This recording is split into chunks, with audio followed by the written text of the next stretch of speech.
All right, everybody. Hello, Gregory. Thank you so much for stopping by our channel over here. Really excited for this.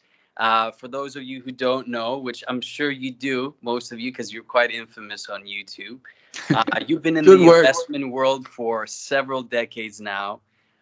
You also have a cool hobby with the drag racing account on Instagram. So, any of you guys who want to follow some drag racing, I believe it's on Tuesdays, right?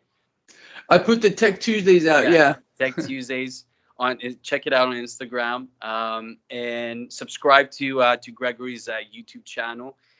So before we kick off, I just wanted to ask you, like, how did you get into this bizarre, this crazy world of the investment, and how do you find it? How do you see it like changing over the decades? Because you've been in the game for a long time, right? Long time. Long time. I got back in this in the 19.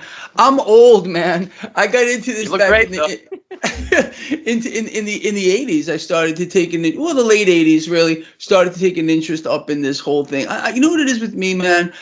I'm fascinated really with how things work and why they work. And I've always been like this since I've been a little kid.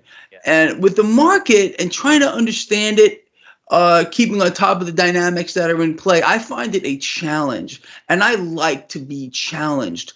So I've become immersed in this. I wish I could turn my brain off. I really do. I kind of dream about this stuff. And being that, like, I have a lot of people that follow my work around this world, and I want to give them actionable information. I just don't want to sit out here and blab. I want to talk about things that could Yeah. make potential differences, positive differences in people's lives. That's really what it's all about for me. I want to say, okay, everyone, this is what I see going on. And hey, look, I always urge people to listen to what I say. Hmm. Is it, if it hits you the right way and you get it, that's fine. If it doesn't, that's fine too. But always do your own homework. Okay, we're in a very unique environment. Period. The end. We've never seen this before on a Yeah. global scale. What's happening to the people of this world? The elimination. I really have said, and I did a video when I wrote a paper on this. Is an extermination level event, and on a grand scale here, an extinction level event. What they're doing to the people of this world. And again, leading up to a climax, this is going to end the system that we have right now. They're deconstructing it. I want people to understand that's what's going on, at least, and then sit back, give people options, and provide solutions. Okay, not just blabbing. And then I want people to take action. I don't want them to sit back and do nothing. Doing nothing is an action as well, quite obviously. So, but you don't want to do nothing. You want to take a positive action. Say, if you look at the current situation here, if we realize what's happening already around the world, central banks devaluing their currency, a race to the bottom here, sucking out the purchasing power, artificially suppressed rates, which is going to take a today. It's amazing that we're doing this. Is the Fed day, where the Fed's Yeah. going to make their monetary policy announcement. They are going to cut rates. This is not going to be a one-off. This is going to be a series of cuts here, which of course you can't. People don't understand what this actually means. When you hear that a central bank is cutting rates, it also means a weaker currency. This is exactly the opposite of what we need. People don't understand that there are only two, and I'm going to say it here. You probably heard me say this. There are only two fundamental truths when it comes to economics and finance. And that is, to have a strong economy, number one, you need a strong currency. Number two, you need a correlating interest rate high enough to make cash a little harder to get.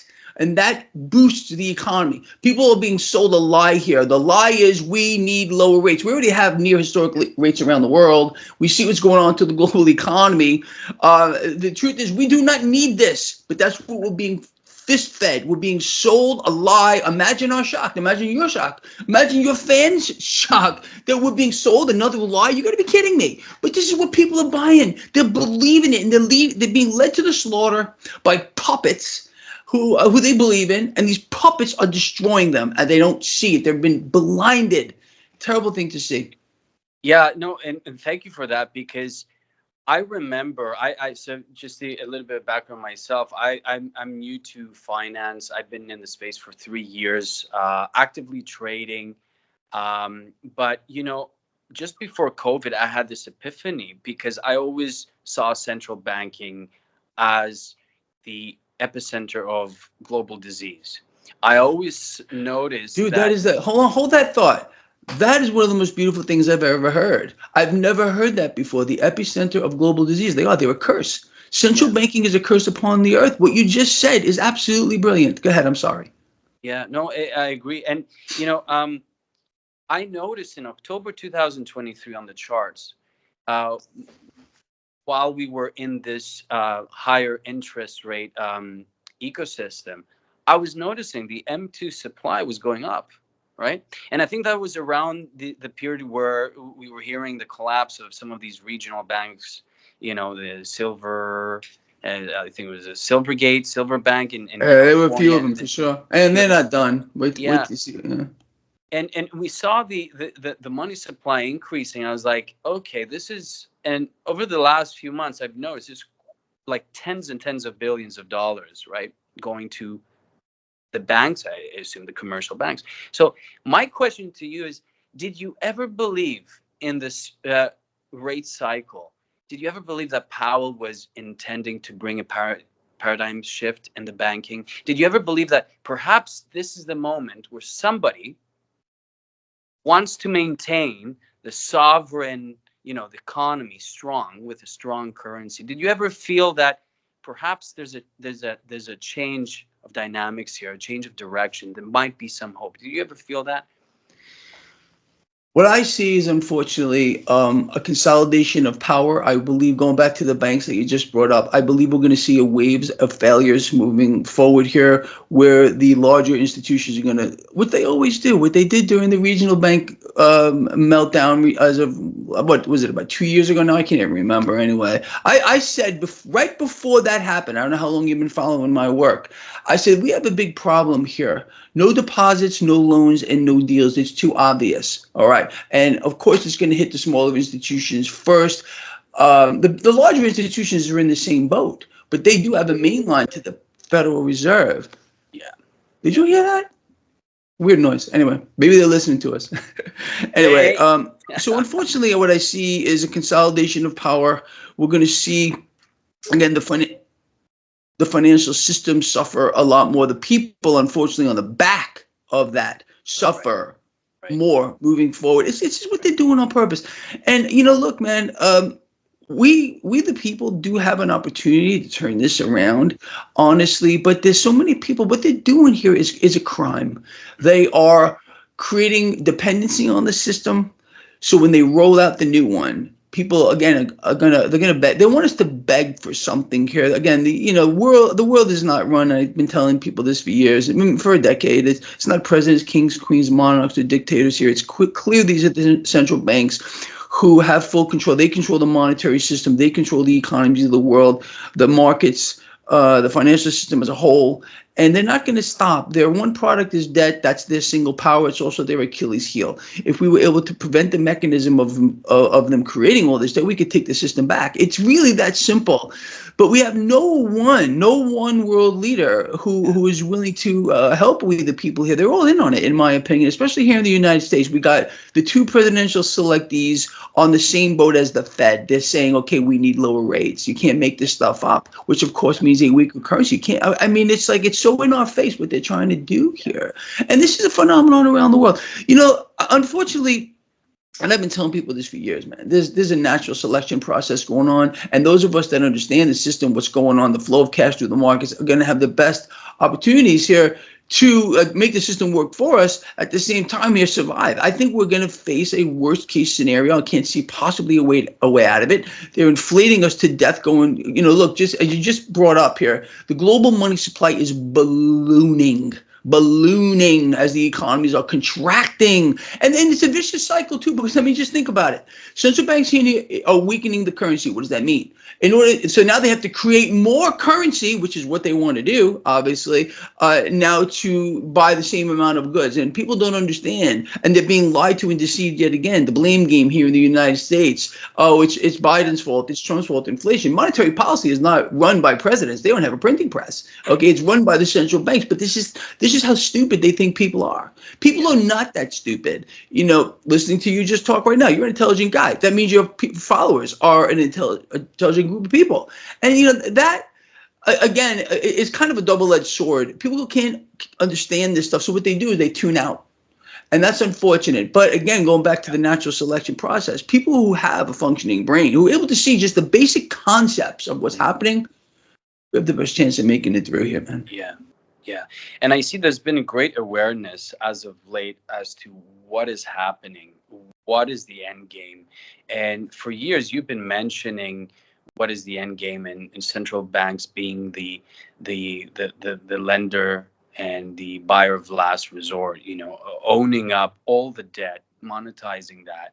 Mm-hmm. And I can't stop but think about the whole concept of tokenization that we've been hearing from BlackRock pushing, right? There's been such PR on this whole concept, and you've talked about it. Do you would you like to get into that a little bit? And perhaps for those people who don't know, who've never heard of that concept, could you elaborate a little bit? Because you've mentioned that quite a few times. Yeah, I've done videos about it. I've written several papers on it. It's gotten pretty much wide publication. Absolutely. That's what they're moving towards here. A tokenized system. What this means is everything is going to be reduced to a token, which means a derivative. The token is going to represent something else. I think this is going to be so widespread here. First of all, they want a one world cross-border system. We got the IMF on board here with this, and the IMF, especially along with the World Bank. I mean, they've been pushing this for a while now. And look, that's where we're going, and people better get hip to it. The central bank digital currency, some kind of a universal system, and what it really is going to come down to is absolute control.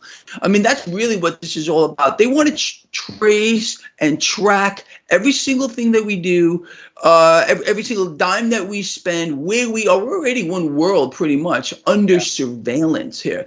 And, you know, so understanding people's actions and what they're doing is a mechanism here. They want to capitalize on all that. I also think it's much bigger than that too, man. I would believe, and I've been telling people this for years, that this is going to sound like a tinfoil hat situation here, but I really believe they want to reduce the global population by a large number.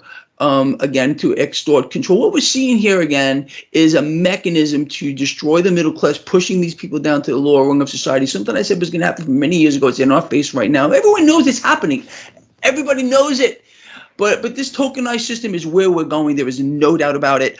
And they're gonna make everything into a tradable asset via this mechanism. Even things like, for example, people's health histories, people's life expectancies, what medications they may be on, what they may do in the future. Everything is going to be reduced into a token. And that, to me, I mean, this isn't just Greg Mannarino's concept. This is something that's been around for a while here. And just because I pay attention to what's going on, and you do too, it seems like it, obviously, we see this. And people like you and me and the people who follow our work, we're no smarter than anybody else, but we're able to maybe see down the road a little further by raising our awareness. And that's what I want people to do. Listen to shows like this, listen to conversations like this, make up your own minds, and then do something about it. Yeah, exactly. And that's one thing I really appreciated on your shows is that I noticed you didn't fall for that travesty, that trap of polarization.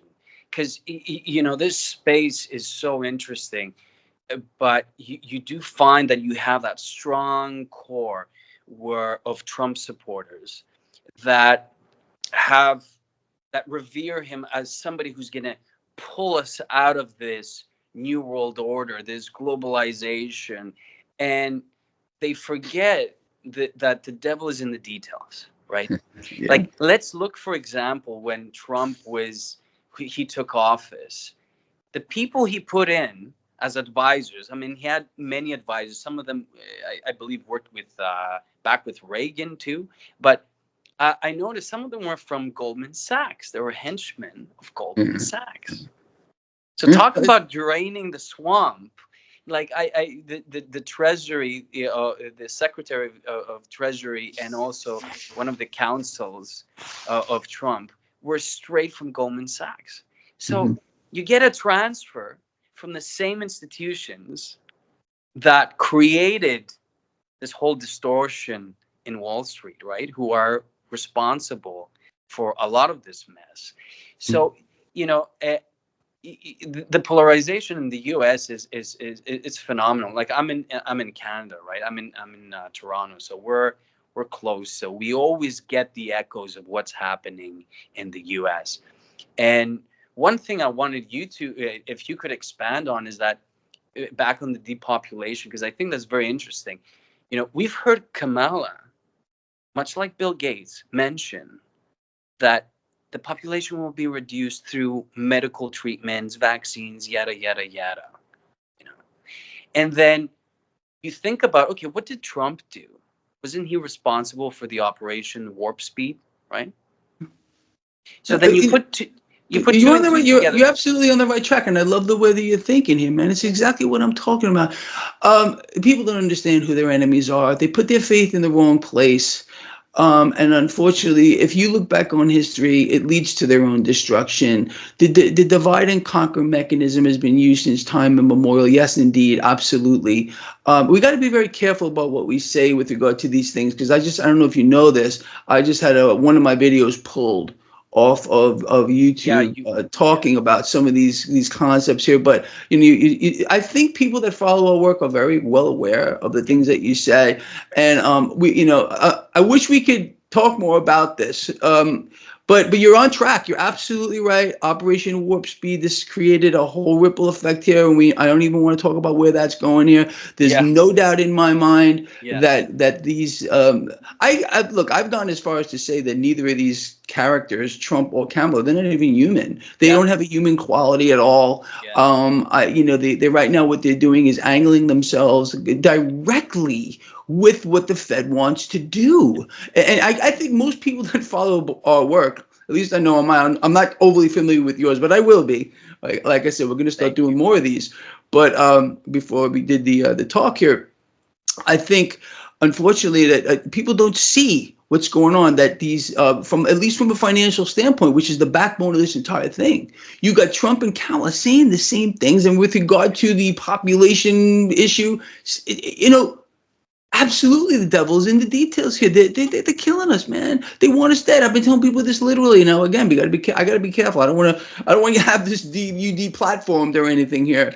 But you're on the right track. I think everyone that follows our work that at least has enough of a functioning brain to utilize that resource. It's a pretty big one there. Gets it, and I want people to start talking more about this stuff.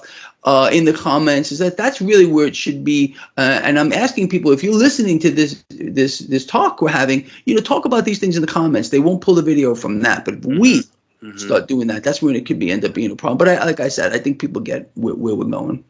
Yeah. It was about a year and a half ago. I made a video on neo-feudalism, how essentially, if we look at the definition of feudalism or mercantilism, a lot of those elements are present in our economy now, and we are going through that process. And especially you mentioned tokenization. All of this is leading us to neo-feudalism, where you have the oligarchy essentially being part of every infrastructure that entwined with the government, of course, working with the government. And we see that the middle class is shrinking and having less ability to own. And I've been a proponent of what you said as well, of commodities holding something tangible that you own. Gold, silver. You mentioned so many times that silver is one of the most underappreciated, undervalued assets. I've actually said it's the most undervalued asset. Yeah, it's the most. And I don't come up with this out of nothing. You probably know my scenario here. We have a debt market hyperbubble that is beyond anything we've ever seen before. It's being deliberately fueled, only to burst with devastating consequences around the world. It's going to lead to a resource problem here, pandemonium in the streets on a global scale here. But what I look at when I come up with a valuation here with regard to silver is, again, I believe we're going to achieve a 1-to-1 ratio with Dow Gold. We got to figure out where the bottom is here. By my best estimation, we will see a Dow 8,000 at one point here, a massive meltdown here in the stock market, and that will be a 1-to-1 ratio with gold. And then I think we can get in an extreme situation. We could possibly see a 10-to-1 gold silver, which would be $800, but I think it's more like going to be 15-to-1. That's how I come up with this stuff. It's pretty basic stuff here to try to understand where things are. We need to, the bottom of this market. We don't know where it is. When the Fed jumped in here with QE1, that we went from a Dow 12,000 to 6,000. Market was cut in half. This bubble that we have now, built on the back of the debt hyper bubble. I mean, look, what I've been saying. We are a house of cards built over a pool of gasoline. It's much worse than that. It's like a nuclear fuel or whatever you want to call it. It's just going to go up, and by design, and lead right into a neo-feudalistic society. There's no doubt about it. This three-tier society is a new thing. It's only a few hundred years old. They don't want this anymore. The ruling class wants slaves, and they're getting it. Nation slaves, individual slaves, debt slaves. I mean, it's so obvious, man. It's just to you and me, and I'm assuming the people that follow our work, I hope. And you're right. There is an awakening going on here. There's no doubt about it. People realize they don't know what it is. Maybe they can't put their finger on it, but they know there's something wrong. They can feel it. I always tell people, I'm an extremely spiritual guy. I put God before everything. That's the truth. I'm not saying that's right for everybody, but it's right for me. Okay. And I use my God-given intellect all the time. How is this hitting me? And you probably know what I do. I'll read a headline. The first thing that pops into my head, I'll write down what I feel. And I kind of go off of that. So I utilize that a lot, but people are waking up. They're understanding, and maybe they're getting a message from the Almighty. Hey, listen, guys and girls, there's a problem, and you need to do something about it here. So, what do they say? God works in mysterious ways. I think He's working right now. I really, really believe that there are some that get it, and some, no matter what, they won't get it, and that's okay too. What I say. Don't try too hard. The people that are locked into the little boxes that they've been put in by the Trump cameras, by the mechanism, whatever it might be, let them stay there. You can try to help them out, but if you can't, move forward. Move to someone else who can get it. These are the people that we're going to need here. Some people are so lost. They had fallen so deeply through those trapdoors that have been set for them that there's no escape for them. And unfortunately, look, I would love to get through to these people. I'm sure you would too, but we can't. I have noticed that. It's very rare, and I can't say it's impossible. Maybe I should backtrack a little bit, because I have had people write to me, Greg, X amount of years ago, I thought you were a lunatic. I thought you had no idea what you were talking about. Then I'm like, I've started to pay attention, Greg, and I see that what you're saying is actually real. So, yes, it is possible, but it's hard. Yeah, absolutely. There is, and I see with my generation too. You have a lot of people who are opening their eyes, and especially with the internet and this podcasting sphere, this has helped a lot to be able to escape the mainstream media and see and listen to other people who you kind of feel like you said in your gut. They're like, hey, I have a feeling we're onto something here, and that this direction is how things truly are, right? Because if you look at the mainstream media, it's so confusing, it's so polarizing. So yeah, this is definitely something that I think, in terms of our consciousness, we're going through that shift where more and more people are starting to think for themselves. They're starting to take care of themselves. They're starting to push back on what the doctors do and the big pharma, which again, we see it's not by surprise how much connected is big pharma with the lobbying and the financial world, right? Okay. There's no surprise there. Yeah. One thing I wanted to touch on, because you mentioned crypto and Bitcoin quite a bit, and I want to ask you, do you find that Bitcoin is sort of like that Trojan horse, where the future, this whole tokenization, the digitization of everything, like you said, our private information, etc., will be somehow linked? Like, I can imagine perhaps Bitcoin being like a collateral of all these tokens, where, in the beginning it's seen as something that is revolutionary, that's taking us away from the swamp, so-called, of the financial world of Wall Street, but essentially being the Trojan horse that is going to supply these tokens. I don't know if this theory. I think that obviously there's going to be what will evolve out of this through this tokenization is some type of blockchain mechanism or a derivative of such thing like that. But with regard to cryptocurrency, it took me a while to come around. You can look up my old videos. I mean, from a while back, I was against this stuff. I didn't understand it. Then when I started to look into it, what bothered me about, and I knew this, I should have known better, but that Wall Street would eventually get their ugly hands on this stuff. But the fact of the matter is, I mean, and this is how I look at the crypto space. It's a very basic, I look to break things down to the most basic form. So I look at the crypto space right now, let's say, the whole space and say, what is the entire value of it right now? And if you look at the entire crypto space, it's about the size of just one Dow component. So what does that tell me? It's very thinly held. So being that it's very thinly held tells me that there's a lot of growth here. In fact, humongous growth here. Right now, we all know it's the whales that kind of run the Bitcoin thing and the whole crypto space here, and they can yank it and pull it every way here. I think people do need some exposure, and I'm not saying in any way, shape, or form that people should go all in on any asset, especially crypto, because it's volatile, again, because the whales hold it. The whales can yank it this way and pull it this way. But me personally, and I'm an open book, everybody knows what I'm doing and why I'm doing it. I just bought XRP just a couple of days ago. I have an XRP position. I added to my XRP position. It's not a monumentally large position. I would say it's fair. My largest crypto position does still remain Bitcoin. And I jumped on the Bitcoin bandwagon, especially lately, because Trump did. All right. Look, Trump has been, I'm the Bitcoin president.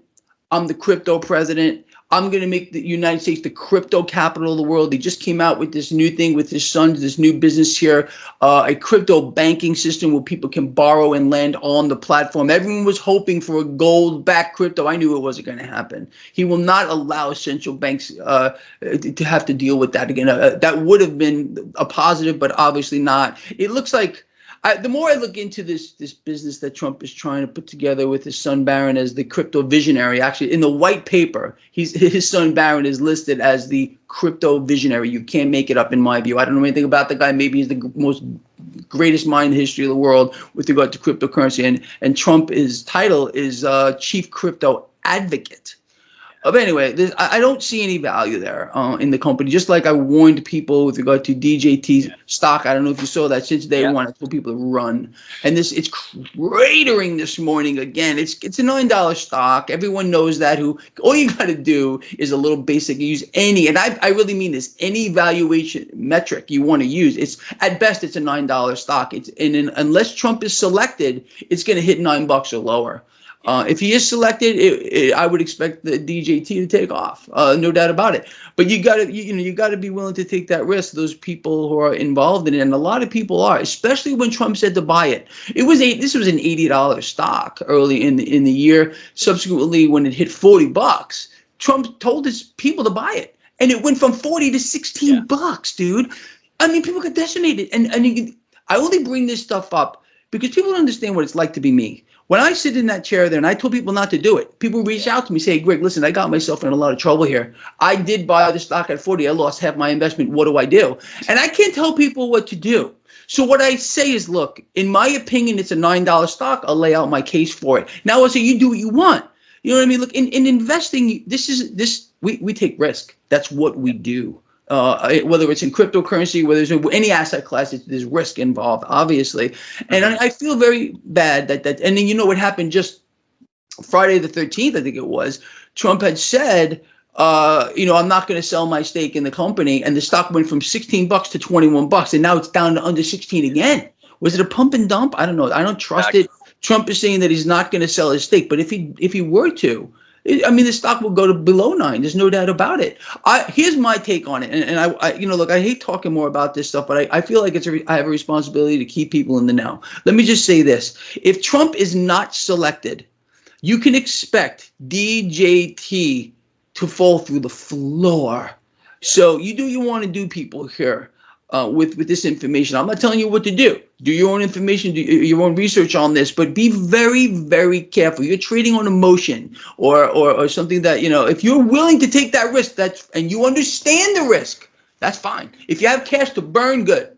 If you don't, you should look at this a little more objectively. That's all. Look, I look for every opportunity here to capitalize on this market. When Donald Trump and his sons were putting out this crypto thing, if I believed it was a good way to make how it's making money, this new banking system based on lending and borrowing crypto was via transaction fees. This isn't anything revolutionary at all. Yeah. This has been, this is just what's been going around since forever now. I don't get it, but I don't personally see any real value there. If I do change my mind on this, your people, and everybody else is going to know, because I want to look for every opportunity to take advantage of what's going on around us.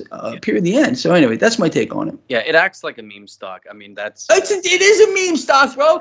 I've been telling people that since day one. It's insane. But look, man, like I said, some people are going to make a lot of money, no doubt about it. But most people are going to get devastated. That's devastated, and they have. It may turn out to be the same thing for this new this Trump crypto platform, borrowing and lending here. It may not. I don't know. I can just say this: at this point, it's not something I would even consider putting any money into. But there are going to be a lot of people that do, and his family owns 70%. They have a 70% stake in this.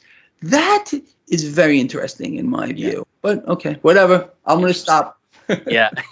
I know that you have only 30 minutes. So before we wrap this up, if you can give me like a very quick overview, what do you see in the next 3-6 months after this cut rating cycle begins?